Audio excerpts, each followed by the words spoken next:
Hello दोस्तों, आप सभी को गुलाब जामुन जैसी मीठी मीठी नमस्कार। और उसी के साथ आप लोगों का स्वागत है आईपीओ के लव ट्रायंगल शो में। एक और SME company tech era engineering लेके आ रही है अपना जी आईपीओ, जहां पर हम आज इस रिव्यू वीडियो में इस कंपनी का पूरा कच्चा चिट्टा खोलने वाले हैं, बेसिक से लेके एडवांस तक। तो अभी से इस वीडियो को लाइक और चैनल को सब्सक्राइब कर दीजिएगा। अगर मैं स्टार्टिंग में इसमें अपने पर्सनल डिसीजन की बात करूं, तो जिस तरीके का कंपनी का काम होने वाला है उस पॉइंट को ध्यान में रखते हुए मैं इस कंपनी को स्टडी करना चाहूंगा। बट क्योंकि कंपनी में काफी ज्यादा इफ एंड बट वाले पॉइंट देखने को मिले हैं, तो ऐसे में सभी आईपीओ की क्या बनेगी रैंकिंग और किस तरीके से होगा फंड मैनेजमेंट, उसी के बेस पर मेरा कोई भी फाइनल एक्शन बनेगा। और जो भी फाइनल एक्शन बनेगा वो मैं आप लोगों को अपडेट कर दूंगा। बट फिर भी आप लोग एक बार इस वीडियो को देख लीजिएगा, समझ लीजिएगा, फिर अपने रिस्क रिवॉर्ड रेशो और माइंडसेट के अकॉर्डिंग अपने फाइनेंशियल एडवाइजर से कंसल्ट करके कोई फाइनल एक्शन बनाइएगा। और उसी के साथ साथ आप लोगों को म्यूचुअल फंड में या इंश्योरेंस सेगमेंट में किसी भी तरीके की कोई भी हेल्पलाइन की जरूरत है, जहां आप लोग चाहते हो कि being a mutual fund distributor हम आपका पैसा मैनेज करने में आपकी हेल्प करें, चाहे वो SIP हो, STP हो, SWP हो, बूस्टर STP हो या लमसम अमाउंट हो, तो आपको डिस्क्रिप्शन में मेरा फोन नंबर मिल जाएगा, आप मुझसे कांटेक्ट कर सकते हैं। अब अगर हम कंपनी की बेसिक डिटेल की बात करते हैं तो 2018 में ये कंपनी इनकॉर्पोरेट हुई थी। काम की बात करते हैं तो ये डिजाइन करती है, मैन्युफैक्चरिंग करती है, सप्लाई करती है precise tooling and components for the aerospace and defence industries. और कंपनी आल्सो प्रोवाइड करती है ऑटोमेशन सिस्टम सोल्यूशन। मतलब कि काम वाइज बात करते हैं, एक अच्छा काम हमें देखने को मिल रहा है और एक डिफेंस सेगमेंट में से ये कंपनी हमें देखने को मिल रही है। कंपनी बनाती है assembly tools, jigs, fixture, maintenance and repair tools, ground support equipment and precision machine components.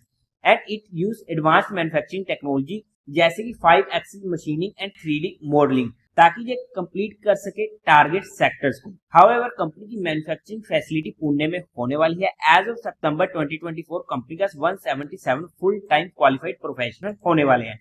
Company की कुछ कॉम्पिटिटिव स्ट्रेंथ की बात करते हैं तो स्पेशलाइज एक्सपर्टाइज होने वाली है, टेक्निकल कैपेबिलिटीज होने वाली है, experience, leadership and recognisation and certification company के पास होने वाली है। बट अगर हम कंपनी के कुछ इंटरनल रिस्क फैक्टर्स की बात करते हैं तो वहां पर कंपनी का मेजर रेवेन्यू जो जनरेट होता है टॉप 3 कस्टमर से हमें देखने को मिला है 2023 में 55% के करीब का, टॉप 5 से 72% के करीब का एंड टॉप 10 से 94% के करीब का। मतलब कि कंपनी का मेजर वैल्यू हमें टॉप 10 कस्टमर से ही देखने को मिल चुका है। और ऐसे में किसी भी तरीके का किसी भी कस्टमर का या फिर उनकी तरफ से ऑर्डर कम आना या फिर पूरा का पूरा अपना ऑर्डर ही कैंसिल कर देना और किसी नई कंपनी को सिलेक्ट करना, कंपनी के ऊपर हमें डायरेक्ट इंपैक्ट देखने को मिलेगा। उसी के साथ साथ अगर हम नेक्स्ट पॉइंट की बात करते हैं तो वहां पर जो इनकी मैन्युफैक्चरिंग फैसिलिटी होने वाली है, वहां पर किसी भी तरीके का डिस्ट्रप्शन, ब्रेकडाउन, शटडाउन या फिर लेजर डिस्प्यूट्स वगैरह कंपनी के ऊपर फिर से हमें इंपैक्ट देखने को मिलने वाला है। यहाँ पर कंपनी की हिस्ट्री रही है कि उन्होंने कुछ पेमेंट्स वगैरह को डिले किया है, जिनकी वजह से उनके ऊपर इंटरेस्ट एंड पेनल्टीज भी लगी हैं। अगर हम कंपनी की बात करते हैं जो भी अपना रॉ मटेरियल्स वगैरह सप्लाई करवाती है, तो वहां पर टॉप 3 से 55% का, टॉप 5 से 61% का, टॉप 10 से 70% का देखने को मिल रहा है 2023 में। और ऐसे में किसी भी सप्लायर के साथ इनका कोई भी सिनेरियो होता है जिनकी वजह से वहां पर वो अपना माल देना बंद कर देते, तो फिर से हमें कंपनी के ऊपर इसका इंपैक्ट देखने को मिलने वाला है। कंपनी का मेजरली रेवेन्यू एरोस्पेस से 57% के करीब का, ऑटोमेशन इंडस्ट्री से 42% के करीब का हमें देखने को मिल रहा है। और ऐसे में किसी भी स्पेसिफिक इंडस्ट्री में कोई भी दिक्कत आती है या फिर कंपनी वहां पर उनके स्टैंडर्ड्स को सेटिस्फाई नहीं कर पाती है, तो फिर से हमें कंपनी के ऊपर दिक्कत देखने को मिल सकती है। कंपनी में हमें back to back negative cash flows भी देखने को मिले हैं, आप चेकआउट कर सकते हैं। हाउएवर हमने यहाँ पर कुछ इंटरनल रिस्क फैक्टर्स को स्टडी किया है, बाकी आप इनके इंटरनल रिस्क फैक्टर को इनके DRHP में स्टडी आउट कर सकते हैं। अब अगर हम कंपनी के टेंटेटिव टाइम टेबल की बात करते हैं तो 25 सितंबर को जी आईपीओ ओपन होगा, 27 को क्लोज होगा, अलॉटमेंट होगी 30 सितंबर को, रिफंड मिलने शुरू हो जाएंगे 1 अक्टूबर से और आपके अकाउंट में क्रेडिट हो जाएंगे शेयर इफ अलॉटेड 1 अक्टूबर को। टेंटेटिव लिस्टिंग डेट होने वाली है 3 अक्टूबर की, फेस वैल्यू रहेगी 10 रुपीज पर शेयर की, प्राइस बैंड 82 रुपीज ही हमारे लिए इंपोर्टेंट होने वाला है बिकॉज हर आईपीओ भी ओवर सब्सक्राइब हो जाता है। लोड साइज होगा 1600 शेयर्स का, टोटल इशू साइज है 35.9 करोड़ का, जो पूरा का पूरा होने वाला है फ्रेश इशू एनएससी के एसएमई पोर्टल पर ये आईपीओ लिस्ट होने वाला है। कोटा की बात करते हैं तो वहां पर क्वालिफाइड का 50% का, रिटेल में 35% का, एचएनई में 15% का होने वाला है।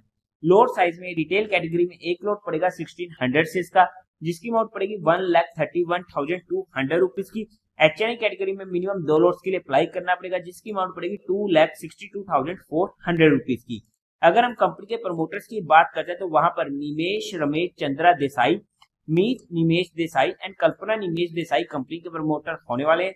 प्री इशू होल्डिंग थी 57.48 की, जो पोस्ट इशू और भी ज्यादा कम हो जाएगी, और ऐसे में जितनी कम होके रहेगी वहां पर कंपनी की मेजर होल्डिंग कंपनी के पास नहीं रहेगी, जिसकी वजह से जो हमारे लिए एक अनदर नेगेटिव पॉइंट हो जाता है, जो हमारे अनदर मेजर नेगेटिव पॉइंट हो जाता है। अब अगर हम कंपनी के फाइनेंशियल्स की बात करते हैं तो वहां पर सबसे पहले टोटल एसेट 2022 में 21 करोड़, जो इंक्रीज होते थे 2024 तक पहुंच चुके हैं 37 करोड़ के। हाउएवर 2023 से हमें जहां पर डिप देखने को मिला है, बट ओवरऑल में एक अच्छी ग्रोइंग रेट होने वाली है। रेवेन्यू 2022 में था 7 करोड़ का, 2023 में 26 करोड़ का, 2024 में 39 करोड़ का अच्छी ग्रोइंग रेट है। प्रॉफिट आफ्टर टैक्स 2022 में था 6 करोड़ का लॉस, 2023 में था 1 करोड़ का प्रॉफिट एंड 2024 में 4.8 करोड़ का प्रॉफिट। फिर से अच्छी ग्रोइंग रेट होने वाली है। नेटवर्थ 15.9 करोड़ की, रिजर्व एंड सरप्लस में 3.76 करोड़ का, टोटल बोरोइंग्स कंपनी के पास 14 करोड़ की होने वाली है। ओवरऑल में फाइनेंशियल्स की बात करते हैं, फिगर्स हमें काफी ज्यादा छोटे देखने को मिल रहे हैं, बट ग्रोइंग रेट अच्छी देखने को मिल रही है। हाउएवर 2023 से 2024 में 47% का इंक्रीज होते हुए देखने को मिला, but profit after tax margin 270% का इंक्रीज होते हुए देखने को मिला, जिसकी वजह से हमारे मन में शंकाएं आ जाती हैं। अब अगर हम कंपनी के ऑब्जेक्टिव की बात करते हैं, क्यों आ रहा है जी आईपीओ, तो इनको फंडिंग चाहिए कैपिटल एक्सपेंडिचर के लिए for the purchase of new machinery, funding चाहिए वर्किंग कैपिटल रिक्वायरमेंट के लिए, थर्ड इनको अपनी बोरोइंग्स वगैरह की रीपेमेंट करनी है, fourth general corporate purpose and fifth issue expense को मीट आउट करना। अगर हम कंपनी को फंडामेंटली चेकआउट करते हैं तो मार्केट कैपिटलाइजेशन है 135.47 करोड़ की, आरओई 30% का अच्छा है, आरओसी 23% का अच्छा है, डेट टू इक्विटी रेशियो 0.9 का ओके है, रिटर्न ऑन नेटवर्थ 30% का अच्छा है, प्राइस टू वैल्यू 6.26 की, प्रॉफिट आफ्टर टैक्स मार्जिन 12.45% का अच्छा है। बट 2023 में कितने का था, क्योंकि वहां से हमें काफी इंक्रीज होते हुए देखने को मिला है, वो आप लोग कैलकुलेट करके मुझे कमेंट सेक्शन में बता दीजिएगा, जी आप लोगों के लिए होमवर्क होने वाला है। ईपीएस प्री आईपीओ 3.97 की, पोस्ट आईपीओ 2.92 की, काफी ज्यादा कम है। पी प्री आईपीओ 20.65 की, पोस्ट आईपीओ 28 की। अगर हम ओवरऑल में फंडामेंटली बेसिस पर बात करते हैं तो अच्छे फंडामेंटल हमें यहाँ पर देखने को मिल रहे हैं। अगर हम बात करते हैं कंपनी के पीयर टू पीयर कंपटीटर्स में, तो वहां पर पारस डिफेंस एंड स्पेस 140 का पी, अजार इंजीनियरिंग 141 का पी।